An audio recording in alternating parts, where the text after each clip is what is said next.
Hello guys, welcome back to the official channel of Ascent physics classes. आज की इस video में हम डिस्कस करने वाले हैं म्यूचुअल इंडक्शन के बारे में। साथ ही कोएफिशिएंट ऑफ म्यूचुअल इंडक्शन क्या होता है उसके बारे में भी डिस्कस करेंगे। तो चलिए आइए, सबसे पहले हम लोग जानते हैं कि म्यूचुअल इंडक्शन का डेफिनेशन क्या होता है। फिर म्यूचुअल इंडक्शन को हम लोग इस फिगर की मदद से क्या करेंगे, समझेंगे। तो देखिए इसका डेफिनेशन क्या कहता है म्यूचुअल इंडक्शन का। कहता है क्या, the phenomenon of inducing the EMF in a coil due to change in current with time in nearby coil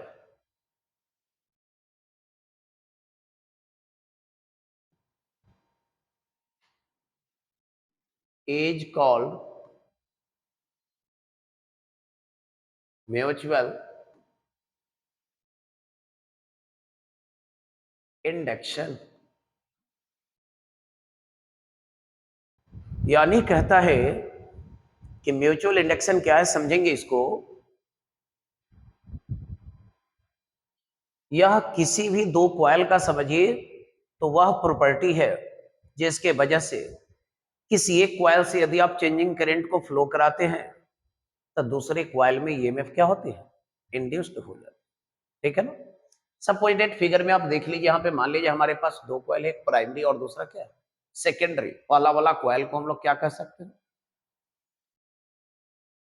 primary coil, और दूसरा का नाम क्या देते हैं, सेकेंडरी कॉइल। ठीक है। तो म्यूचुअल इंडक्शन कहता है कि यदि प्राइमरी कॉइल में जो करंट फ्लो करेगा उस करंट को यदि आप टाइम के साथ चेंज करेंगे तो इसके करीब जो सेकेंडरी कॉइल रखा है इसमें ईएमएफ क्या होगा, इंड्यूस्ड होगा। या सेकेंडरी से फ्लो होने वाला करंट को आप यदि चेंज करेंगे तो इसके करीब प्राइमरी कॉइल को रखेंगे तो उस कॉइल में ईएमएफ क्या हो जाएगा, इंड्यूस्ड हो जाएगा। मतलब आप कह सकते हैं कि ये दो कॉइल का वह बेसिक प्रॉपर्टी है जिसमें आप किसी एक से यदि चेंजिंग करंट को फ्लो कराएंगे तो दूसरे कॉइल में ईएमएफ इंड्यूस्ड होगा। बात समझे कि नहीं।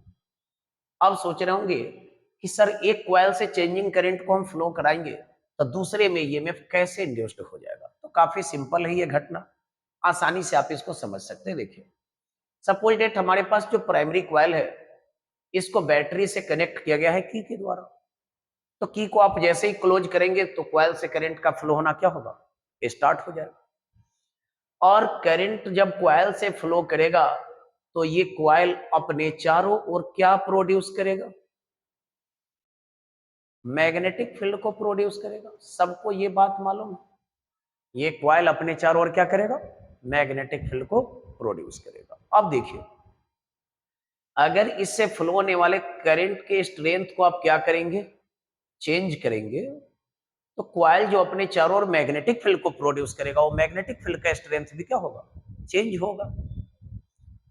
और अगर देखा जाए तो सेकेंडरी कॉइल जो है वो कहां रखा हुआ है, प्राइमरी कॉइल के करीब है।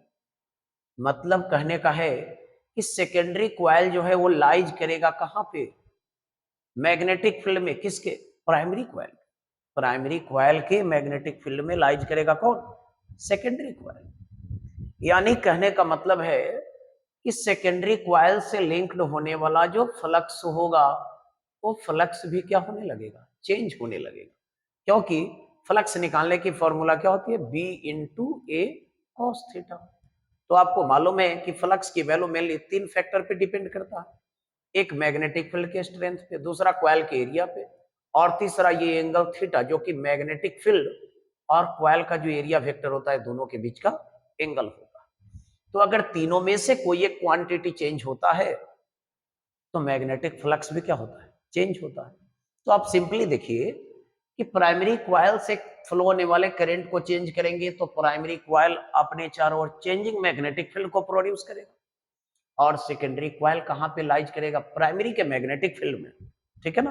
प्राइमरी क्वाइल जो मैग्नेटिक फील्ड को प्रोड्यूस करेगा उसी में लाइज करेगा कौन, सेकेंडरी क्वाइल, क्योंकि सेकेंडरी क्वाइल प्राइमरी के कहां है, करीब। यानी सेकेंडरी से लिंक्ड होने वाला फ्लक्स भी चेंज होगा। तो भाई Faraday's law of electromagnetic induction क्या कहता है कि जब किसी भी क्वाइल से लिंक्ड होने वाला फ्लक्स चेंज होगा तो उसमें ईएमएफ क्या हो जाएगा, इंड्यूस्ड हो जाएगा। मतलब सेकेंडरी क्वाइल में भी ईएमएफ क्या होगा, इंड्यूस्ड होगा। और ये इंड्यूस्ड ईएमएफ हुआ कि नहीं ये पता करने के लिए हम लोग क्वाइल में क्या कनेक्ट कर देते हैं, गैल्वेनोमीटर को कनेक्ट कर देते हैं ताकि उसका डिफ्लेक्शन पता करके बता सके हमको कि इसमें ईएमएफ इंड्यूस्ड हो रहा है या नहीं हो रहा। जस्ट आप इसके अपोजिट भी कर सकते थे, यदि सेकेंडरी से चेंजिंग करंट को फ्लो कराते और प्राइमरी को इसके करीब रखते तो सेकेंडरी के मैग्नेटिक फील्ड में प्राइमरी लाइज करता, यानी प्राइमरी में इंड्यूस्ड ईएमएफ क्या हो सकता था, प्रोड्यूस्ड हो सकता था। तो इसीलिए मैंने बताया कि ये दो क्वाइल्स का प्रॉपर्टीज है जिसमें आप यदि किसी एक से चेंजिंग करंट को फ्लो करा रहे हैं तो दूसरे क्वाइल में भी इंड्यूस्ड ईएमएफ क्या हो जाएगा, प्रोड्यूस्ड हो जाएगा। तो इसी घटना को, फेनोमेनन को हम लोग मेनली क्या कहते हैं, म्यूचुअल इंडक्शन कहते हैं। चलिए आगे अब समझते हैं कि कोएफिशिएंट ऑफ म्यूचुअल इंडक्शन क्या होता है, ठीक है ना। कोएफिशिएंट ऑफ म्यूचुअल इंडक्शन क्या होता है, तो देखिए Faraday's law of electromagnetic induction कहता है कि ईएमएफ जो इंड्यूस्ड होती है वो डायरेक्टली प्रोपोर्शनल होता है किसके, rate of change of magnetic flux के। तो यहाँ पे ध्यान देना है, ईएमएफ इंड्यूस्ड हो रहा है सेकेंडरी क्वाइल में, तो सेकेंडरी क्वाइल की ईएमएफ को ये से डिनोट करेंगे और ये डायरेक्टली प्रोपोर्शनल किसके रहेगा, D phi S by D T. मतलब सेकेंडरी क्वाइल में जो ईएमएफ इंड्यूस्ड होगा वो सेकेंडरी से लिंक्ड होने वाला जो फ्लक्स होगा उसके चेंजिंग के रेट के डायरेक्टली क्या रहेगा, प्रोपोर्शनल। अब आपको ये भी मालूम है कि इसमें नेगेटिव साइन भी आते हैं क्योंकि ये नेगेटिव साइन क्या करता है, इंड्यूस्ड ईएमएफ के डायरेक्शन को बताता है। तो याद रखना, according to Faraday's law of electromagnetic induction हम लोग लिख सकते हैं S directly proportional minus D phi S by D T. मतलब क्या हो गया, EMF induced in secondary coil is directly proportional to the rate of change of magnetic flux linked with secondary coil. Also आपको ये भी मालूम है भाई कि rate of change of current जो होगा प्राइमरी क्वाइल में वो भी डायरेक्टली प्रोपोर्शनल होगा किसके, सेकेंडरी क्वाइल से लिंक्ड होने वाला जो फ्लक्स का चेंजिंग का रेट होगा उसके। क्योंकि आपको मालूम है सेकेंडरी में फ्लक्स चेंज हो रहा है किसके वजह से, प्राइमरी में करंट के चेंज होने के वजह से। That means rate of change of current in primary coil is directly proportional to rate of change of magnetic flux linked with secondary coil, यानी DIP by DT proportional D phi S by DT। इसको equation क्या कर देंगे आप, first कर देंगे, ठीक है ना।